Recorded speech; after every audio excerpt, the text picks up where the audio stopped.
les natures des invalidations sont complètement différentes. La nature d'invalidation de Mordechai Chikli est une raison juridique. Le juge Amit a décidé qu'il rentrait dans le cadre de la loi, donc il l'a invalidé.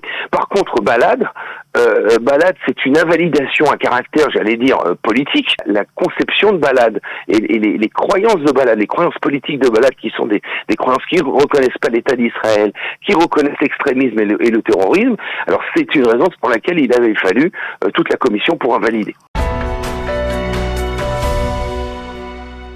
Nous avons le plaisir de retrouver Maître Philippe Koskas. Philippe, bonjour, Boker Tov.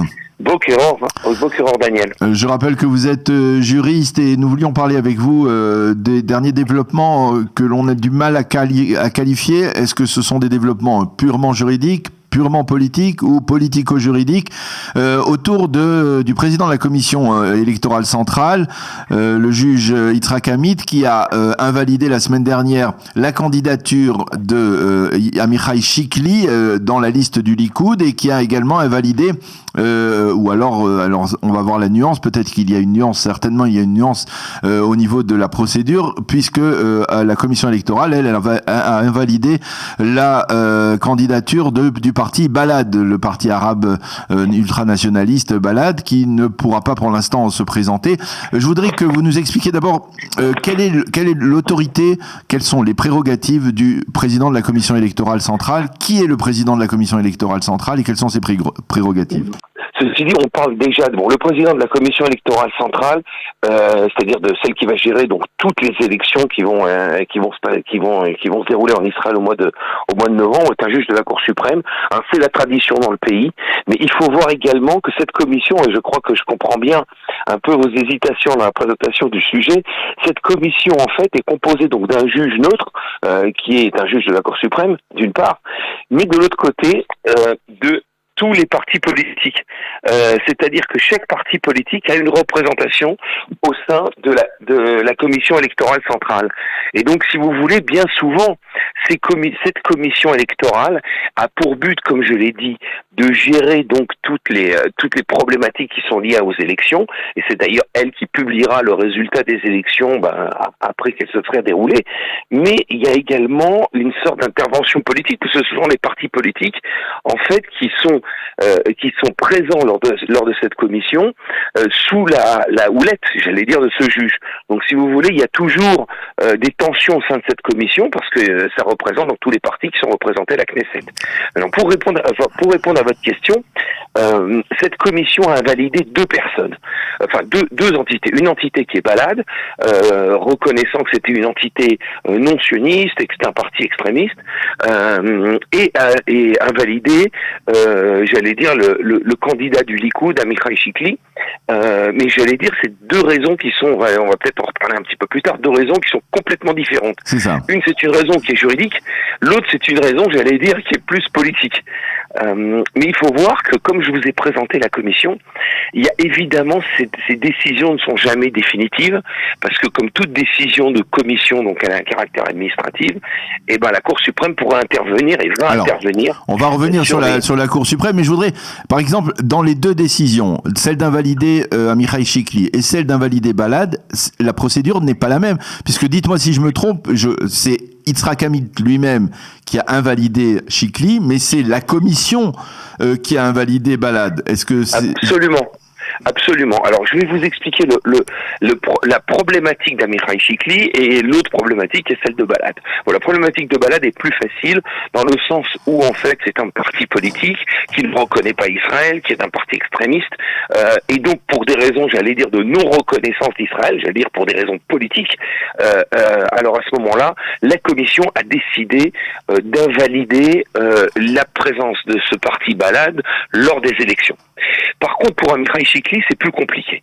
C'est-à-dire qu'il y a une loi déjà qui, pour éviter justement les transfuges de députés d'un parti à l'autre, parce on sait bien qu'on est une démocratie parlementaire, et il est très tentant pour un parti de l'opposition de racheter, entre guillemets, des députés qui appartiennent à la majorité, afin, justement, dans des cas limites tels qu'on vit à l'heure actuelle, de pouvoir avoir ou mettre le gouvernement en difficulté, ou alors même de former des coalitions. ces rachats de députés, ils l'ont été faits dans le passé. Hein. On avait vu à plusieurs reprises des députés qui ont été achetés par la droite ou par la gauche, entre guillemets. Hein. Quand je vous dis racheter, vous avez bien compris que c'est pas forcément de l'argent. Mais oui, j'allais dire même contre des postes de ministériels, contre des postes de sous-ministres. Et ces députés-là, ma foi, on a voulu éviter ce phénomène où un candidat ou un député qui est élu dans une liste puisse passer en cours de mandat et puisse donner ses voix au profit d'une autre liste. Et la sanction c'est que si ce député est considéré comme est exclu par son parti, sans avoir démissionné, il a la possibilité de démissionner toujours, hein, bien entendu, s'il exclut son parti sans démissionner, alors il ne peut pas se représenter dans la prochaine Knesset dans un parti qui existe déjà. Voilà, absolument. Lors d'un parti d'existence. C'est-à-dire, il aurait pu créer son propre parti, il n'y aurait eu aucun problème. Mais là, comme il a voté, Amirai Chikli s'était présenté sous le titre de Yemina. Il a voté plus de 70 fois contre les propositions de loi de Yemina. Il a refusé de démissionner. Il le savait, hein, c'était quelque chose qui était absolument conscient. Il avait fait des déclarations à la presse en disant qu'il était prêt à payer le prix, etc., etc. Et donc, et le parti Yemina, au bout de 2 ans, d'ailleurs, ou plusieurs mois, c'est pas plus de 2 ans, ou de longs mois, l'a déclaré. L'a exclu. À ce moment-là, à partir du moment où il n'avait pas démissionné, il n'a démissionné que 80 jours plus tard. Donc, si vous voulez, mais attendez, mais là, Philippe, il y a aussi une procédure qui a été intentée devant le tribunal de district, je ne sais pas si c'est de Jérusalem ou de Tel Aviv, mais le tribunal de district pour l'autoriser finalement à se présenter dans une liste électorale. Et le tribunal de district avait validé ce compromis, n'est-ce pas ? Eh ben c'est justement la question que la Cour suprême va devoir résoudre. Si vous voulez, dans tous les cas, hein, dans les 2 cas, si il avait été validé ou dans le cas où il a été invalidé, ce qui est le cas, alors à ce moment-là, c'est la Cour suprême qui va, j'allais dire, revérifier son cas. Parce que c'est la Cour suprême qui va être en fait le dernier tampon pour pouvoir valider ou invalider sa candidature. Soyons logiques, essayons d'être logiques jusqu'au bout. Le juge Yitzhak Amit, vous nous l'avez dit, est membre de la Cour suprême. Est-ce qu'il est possible que la Cour suprême invalide un décret, une décision d'un de ses membres, qui est aujourd'hui le président de la Commission électorale centrale? Absolument. Ça s'est passé peut-être dizaines de fois. Malheureusement, on a beaucoup d'expérience, Daniel, dans ces problèmes d'élection, puisque ça fait je crois la quatrième élection qui sera vie en moins d'une période de 2 ans et demi. Donc, il y a absolument, les juges sont pas faits, la Cour suprême n'est pas fait d'un seul bloc. On a vu récemment d'ailleurs un ancien ex de la Cour suprême qui était qui a été invalidé par la Cour suprême elle-même alors que le gouvernement voulait le nommer, vous savez, pour la nomination de Semeni Mazouz, je voulais pas citer son nom, mais donc pour l'invalider en tant que président d'une commission de la nomination des hauts fonctionnaires. Alors donc on voit bien que la Cour suprême peut absolument invalider ces décisions. Chaque juge a ses propres croyances, a ses propres principes de droit. Donc c'est fait dans le passé. Mais pourquoi il y a une telle différence, par exemple, entre le cas Balad et le cas Chikli? C'est-à-dire, le cas Chikli, pourquoi ce cas Chikli n'a pas été soumis à l'approbation ou au rejet de l'ensemble de la commission électorale centrale? Pourquoi c'est seulement Yitzhak Amit qui a décidé, tandis que dans le cas de Balad, c'est l'ensemble de la commission qui a voté en faveur de l'invalidation? Oui, je comprends votre question. Écoutez, parce que les natures des invalidations sont complètement différentes. La nature d'invalidation de Mordechai Chikli est une raison juridique. Il y a une loi qui a été fixée et qui vise exactement ces cas-là. Donc le juge de la Cour suprême, le juge Amit, a décidé qu'il rentrait dans le cadre de la loi, donc il l'a invalidé. Par contre, Balad, balade, c'est une invalidation à caractère, j'allais dire, politique, puisque c'est c'est pas parce que personnellement les membres de balade doivent être invalidés, mais c'est la conception de balade et les croyances de balade, les croyances politiques de balade qui sont des croyances qui reconnaissent pas l'État d'Israël, qui reconnaissent l'extrémisme et le terrorisme. Alors c'est une raison pour laquelle il avait fallu toute la commission pour invalider. Alors, je n'ai pas une excellente mémoire, mais au cours des dernières consultations électorales, il y a eu à plusieurs reprises des demandes d'invalidation. Et dites-moi si je me trompe, mais on a toujours l'impression que c'est le même manège à chaque fois. C'est-à-dire que la commission électorale, l'invalidation par la commission électorale entraîne quasiment automatiquement la validation par la Cour suprême. La validation, oui, c'est absolument, vous avez raison. C'est-à-dire que la Cour suprême, elle voit les choses un petit peu de manière différente que la commission électorale. Comme je l'ai dit, la commission électorale est de caractère politique. Donc, si vous voulez, selon les majorités à droite ou à gauche, alors évidemment, on aura tendance à annuler, à empêcher une liste d'autres conceptions de se présenter. Par contre, la Cour suprême, elle va voir autre chose. Elle va voir, si vous voulez, elle va se pencher sur les principes généraux de droit, qui veut que chaque idée doit être défendue et peut être défendue à la Knesset à partir du moment où elle a une majorité dans le peuple. C'est-à-dire qu'on peut, il y a suffisamment de personnes qui vont voter pour elle. Alors une dernière question, on aurait pu commencer par celle-là.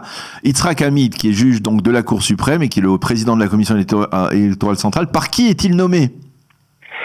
Il est nommé par le gouvernement. C'est le gouvernement qui va, je crois qu'il va demander à la Cour suprême, et c'est la Cour suprême qui va nommer Yitzhak Hamid. C'est la présidente de la Cour suprême, n'est-ce pas ? C'est la présidente de la Cour suprême qui va le nommer. Donc est-ce que par exemple on peut dire que Esther Hayout, présidente de la Cour suprême, appartenant à la tendance plus libérale, plus activiste, héritée de Aaron Barak, eh bien le juge Yitzhak Hamid lui aussi aura beaucoup plus de chances d'être celui qui sera désigné aura plus de chances, appartiendra aussi à cette tendance libérale. Et presque naturellement, il pourrait avoir une tendance à vouloir invalider certains partis qui ne sont pas proches de ces orientations, on va dire.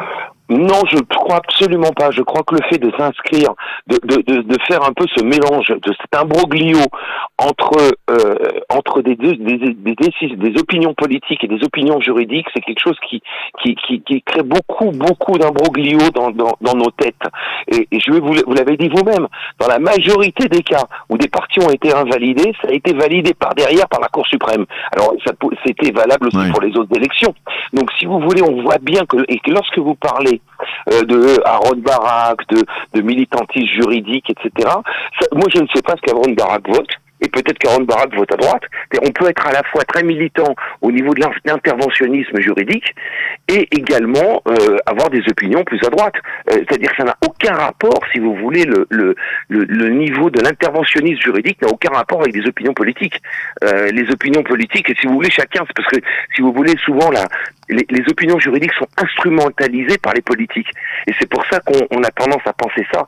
Mais ça n'a absolument aucun rapport. On voit bien, d'ailleurs, ce sont des partis arabes c'est un parti arabe qui a été invalidé. Ben Gvir, alors qu'il avait été considéré comme le drapeau rouge de la gauche israélienne, a toujours été validé à chaque fois qu'il a voulu se présenter à la Knesset. Donc, si vous voulez, on voit bien que ce sont des principes juridiques de droit qui sont appliqués et non pas des opinions politiques. Eh bien, on va terminer sur cette conclusion, on va dire, optimiste et rassurante au niveau du déroulement, bien entendu, de ce scrutin du 1er novembre. C'est dans un mois, un peu moins d'un mois maintenant. Merci beaucoup, Maître Philippe Koskas, de nous avoir clarifié tous ces points un peu complexes, mais extrêmement importants. Merci d'avoir été avec nous ce matin. Bonne journée. Bonne journée. Merci beaucoup.